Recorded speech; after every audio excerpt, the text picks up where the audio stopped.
everyone. So this week I am sharing a little bit of a reflection from my own coaching practice.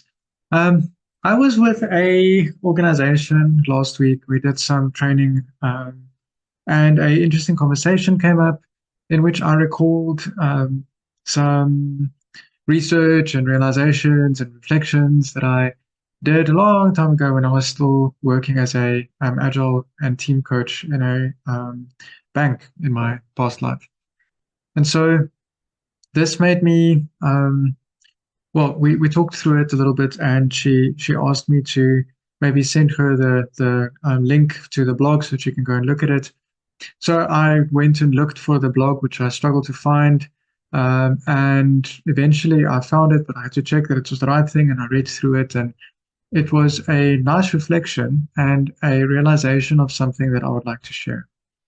So there's this thing about when we deal with change, that sometimes we think in terms of negatives. And it was certainly true for me as a young leader. And I found myself being frustrated at that point in time with teams that were undergoing change. Let's say there's a big restructure in organization, or there's role uncertainty or something, where teams become negative, which is normal. It's part of the change process. And my frustration lay with excessively negative engagements in a team that seemed to lead nowhere. So instead of being frustrated and making up a story about what is going on, I decided to go and think about this and to reflect on it, and to also check with myself. And so I realized that I too, in different circumstances, become excessively negative. And so I started looking at what is going on for me over there. And my observations at that point in time was that I actually have equally positive and negative thoughts. If I really slow down and I look at my journaling reflections, but I also slow down and I think about my thinking, and I don't dwell on the positives, I dwell on the negatives. And at that point, I didn't know about the psychological research around, or the research in the field of psychology around negative bias. So negative bias is the ability for us to dwell on negatives, and it comes from formative years, which I'm not going to go into now. But I did find some correlations around my studies in cultural studies and honors that I was curious about. And so I started thinking about, maybe if I am excessively dwelling on the negative because I'm trying to solve it, because I'm trying to address the negative, where me thinking about trying to obsessively solve this negativity and this problem branches to more positive and negative things. But then I go and latch onto those negatives and I branch out into more positives, and then so on and so on and so forth. Maybe that mechanism is also happening in teams. Okay, so how can I go and test that? So I went about and reflected. I sat in meetings and I deeply looked at retrospectives and workshops on team level, and workshops with leaders on their planning, and big PI planning sessions that we get together, quarterly plannings that we get together. And I noticed the same thing. So how did I know that this isn't confirmation bias? Well, I went and tested and correlated my reflections on multiple levels. I spoke to other Scrum Masters and Agile coaches and leaders, and it seems like it was a thing. So I had a theory, which I didn't know at that point was already prevalent, and that is that negative bias is also present in social settings. And so what I started realizing is that when teams start looking at problems, they seem to also dwell and focus on those problems rather than looking at a solution-focused approach, which I now know is solution-focused. I didn't know it then, where they look at what is already working, or looking at how they solved something similar in the past. Anyway, so what is the point that I'm trying to make?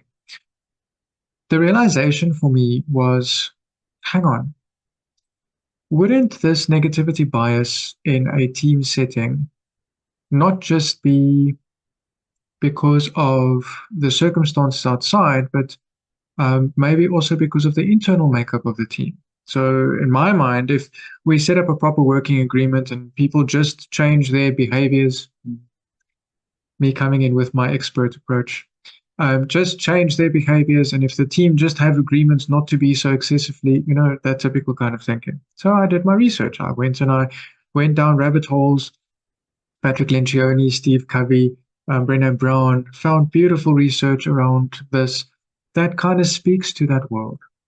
So went about implementing it, journeying with leaders around it, had some changes happen, and the negativity bias was still there to a lesser degree, but still there. So what I noticed is that Steve Covey's concept of the circle of concern, control, and influence really showed up here. And I realized that where teams got stuck is that they keep on keep going back to a negativity bias where there is a challenge around something that is outside of their control, where the team coalesces around a shared enemy or a shared frustration. They make up a story about what is going on there. They don't verify that story. And then that kind of becomes a cyclically redundant process. And who knew? It was exactly what I did, because some of the problems that I solved around my negativity bias I could do with NLP or CBT or reflective practice and challenging my thinking and all of that stuff. And some of those problems I couldn't solve. Why? Because some of them were outside of my control. Some of them linked to bigger systemic problems. It was not up to me to solve alone. And so I went back into my obsessive negativity bias. And then I found something interesting. So if we look at the culture of a team, if we look at the culture of an organization, wouldn't that also influence the team's proclivity to negativity bias? And I couldn't quite test it in that organization culture because an organizational culture changes very slowly.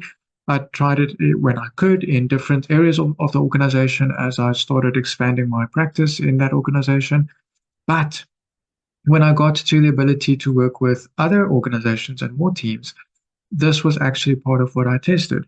So when I was at that organization as an Agile coach, I already started looking at systemic coaching.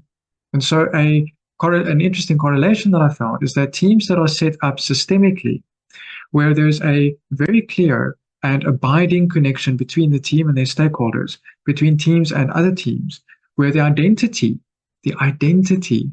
and the purpose of the team is set up in a shared and a collective way through collective dialogue on a continuous basis, and where feedback and the value of the team is continuously explored and affirmed and changed and challenged in a positive dialogue space, there's less negativity bias. Why? I don't know, but I make up that it's got something to do with the systemic nature of a team's identity being formed and informed by the relational connection with a larger system. You see, in the teams that were not set up systemically, I found that their sense of identity was created by themselves, and that was both a combination of each individual's perception of the team's identity, as well as the team's identity based on unverified feedback from the rest of the system. So, for example, a team is created or a leadership team reforms, and now they've got a specific purpose after restructure. They've got multiple sub-teams underneath them. The narrative of the leadership team is that, well, we're just here to coordinate work, or we're just here to make sure that X problem doesn't happen. That becomes an unconfirmed identity. And anything that challenges that identity, the team becomes defensive. Or they just simply don't see or smell or hear it because it's not part of their collective frame of reference. That information is kind of ignored. So now you've got this tension between the team and the system. And if there's a problem, what does the team do? They go and think about that. They realize that they're hitting a wall against the system. They make up a story and they try and protect the narrative of the team. So what do they then do around the problem? Negativity bias, negativity bias, negativity bias. They're trying to solve something in the same way that they were thinking before, using the identity of the team as their foundation. Systemically set up teams don't do that because a systemically set up team knows, okay, well, I need to go and solve this problem by linking it to the appropriate place in the system. I already have a relationship with that place in the system, so let me go and sort it out. Oh, this piece of information came in to challenge our identity as a team. Is it something that we need to change right now? Okay, let's get in dialogue with them and figure that out.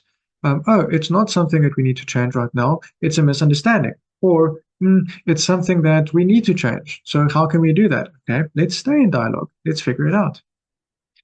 So as a team coach, this means that there is something around our awareness and inquiry into how the identity of the team is formed and how the identity of the team changes as the system changes. If the identity of the team doesn't change while the system changes, I have come to expect negativity bias. And it's probably an indication that tension is going to increase. Something is going to break. Usually, what is the pattern of large organizations to deal with that? Restructure, break up the team. How's this landing for you? What are your experiences?